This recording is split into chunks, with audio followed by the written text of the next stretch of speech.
Battles of Lexington and Concord by Aiden Aley.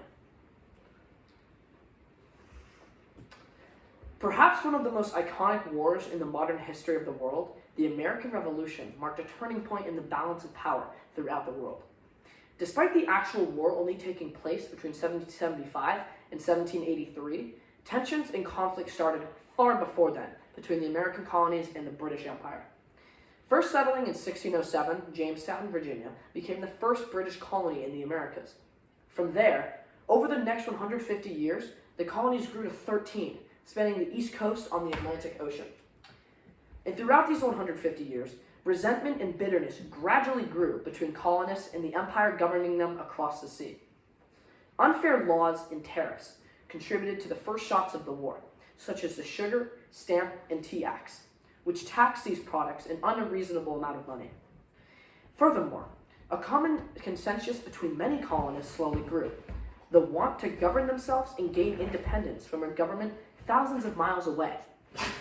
And as tensions grew between colonists and Britain, the country sent over soldiers to the colonists to keep things in order.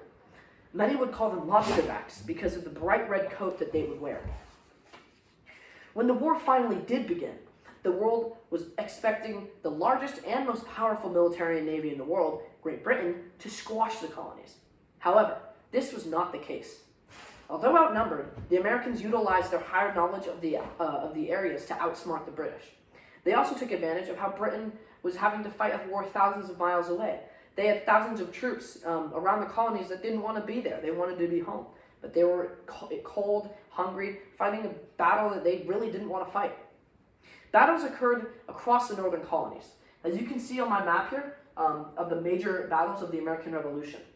There were 6 major battles, with the British only winning 2 of them.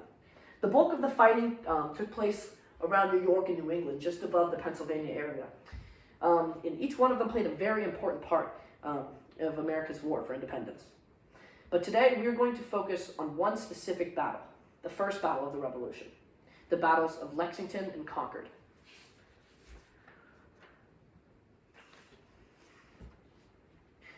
The battles of Lexington and Concord were fought on April 19, 1775. This was the official start of the American Revolutionary War. It began when hundreds of British troops marched from Boston to the nearby town of Concord to seize a cache of colonist arms. When this was happening, Paul Revere sounded the alarm, yelling the famous line, "The British are coming," in the streets of the town. Right away, colonial militiamen mobilized to intercept the British troops, which sparked a confrontation on the Lexington Green, which ended in the British frantically retreating under heavy fire from the colonist militiamen. As you can see on the board here, this painting depicts the skirmish at the Lexington Green, with the colonists on the near side firing away at the swarm of red in the background. One notable part of the painting is the building in the background, built in a traditional colonial brick with white outlined windows.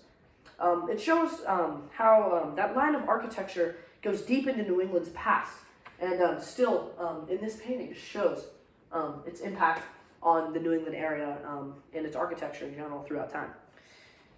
The British continued into Concord in search of arms, unaware that many of them had already been relocated. In frustration, the redcoats burned what little was there, the fire getting slightly out of control. From the high ground, hundreds of militiamen thought that the town was about to be torched, so they rushed to Concord's Old North Bridge, which was being protected by a squad of British troops.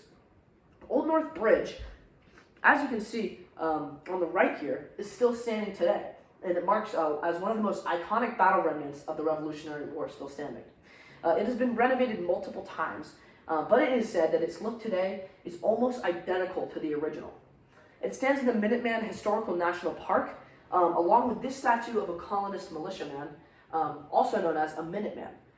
Both are astute reminders of the battle and stand in memory of the courageous colonists who drove back the British that day. When the militiamen arrived at the bridge, the British shot first. However, the British eventually had to fall back after the militiamen rallied and advanced. After searching through Concord for hours, the British gave up on the arms and returned to Boston, around 20 miles away. At the time, 2,000 militiamen gained the name Minutemen for their ability to be ready for action at a moment's notice. The first colonist soldiers did not really show great shooting accuracy during the battles of Lexington and Concord, Part of this goes to show because of the very inaccurate weapons they were using, but there may have been as many as 3,500 militiamen firing constantly, only tallying up around like 250 redcoat casualties, with 90 casualties on their own side. This low number of casualties, however, does prove that the colonists had a chance at standing up to the world's most powerful military, and it marked an important turning point in America's fight for independence. On the screen now, you can see a picture of the Brown Bess musket, which was the most standard weapon used in the Revolutionary War. Brown Bess is a nickname for its official name, British Shortland Pattern Musket. Unlike today's weapons, the gun was very slow to load, extremely inaccurate, and often wholly unreliable.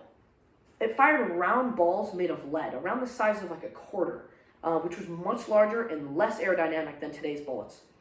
Because it was so inaccurate, soldiers would often be clumped together, firing a shower of lead balls in the enemy's direction. In a charging state, they would often clip a bayonet on the end of the musket to act as sort of a spear. As you can see here, this is the bayonet point at the end of the weapon. The name Brown Bess comes from the walnut-colored stock. As you can see, this darker brown here on the beginning of the gun. It doesn't really appear to be too easy to hold or operate with a very, very slim and long body. So soldiers would often drop or even mishold the weapon and shoot in undesired locations. It goes to show that after only 200 years, weaponry and guns have developed so much. In only 200 years, a war was fought between a few colonies in the largest empire on the planet. It seems childish and silly in the way that it was fought. This is a testament to the progress since then, which is both exciting and worrying. Thank you.